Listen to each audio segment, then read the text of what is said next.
अस्सलाम वालेकुम। ये देखें जनाब, ये मुस्लिम टाउन की आवाम जो है ना अपनी मदद आपके तहत ये रोड ठीक कर रही है जिधर पानी खड़ा हुआ था। तो ये जो बुलंदोबाग दावे करते थे इलेक्शन के दिनों में कि हम ज़फ़रवाल को ये कर देंगे, हम ज़फ़रवाल को वो कर देंगे, अभी ये अवाम ने, अहले मोहल्ला ने अपनी मदद आपके तहत पैसे इकट्ठे करके घरों से और ये मट्टी का अरेंज किया है और ये रास्ता सीधा किया है, वरना यहाँ पर पैदल चलना बहुत मुश्किल था। ये नाले का सारा पानी जो है ना ये ऊपर आ जाता था।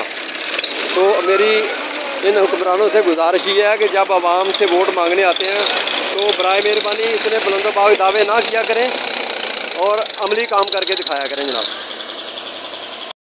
अस्सलाम वालेकुम। ये मोहल्ला मुस्लिम टाउन का जो रास्ता है, ये कुछ दिन पहले यहाँ पे 1.5-2 फुट पानी खड़ा था और लोगों का और नमाजियों का, दूसरे लोगों का आम जो रास्ता था ये इधर से गुज़रना बहुत मुश्किल था। तो काफ़ी सोचो विचार के बाद अवाम ने यही फ़ैसला किया कि अपनी मदद आपके तहत ही कुछ कर लें, क्योंकि जो वोट मांगने आते हैं वो तो सिर्फ अवाम को सब्ज़ बाग दिखाने के लिए आते हैं, चंद दिनों के लिए इलेक्शन मुहिम पे इतना पैसा खर्च कर देते हैं और इधर अवाम की सहूलत के लिए अमलन कुछ भी नहीं करते। इनके पास बड़ी बड़ी गाड़ियाँ, बड़े बड़े महल्लात जो हैं वो आवाम के पैसे से ही बनाए हुए हैं।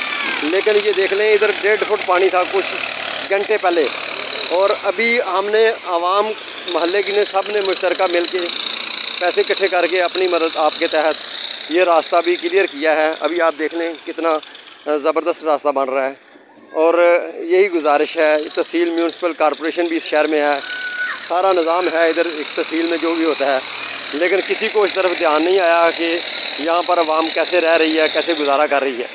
तो बराए मेहरबानी इलेक्शन के दिनों में इस तरह की बुलंदोबाग दावे और आवाम को सब्ज़ बाग ना दिखाया करें, बहुत मेहरबानी होगी आपकी।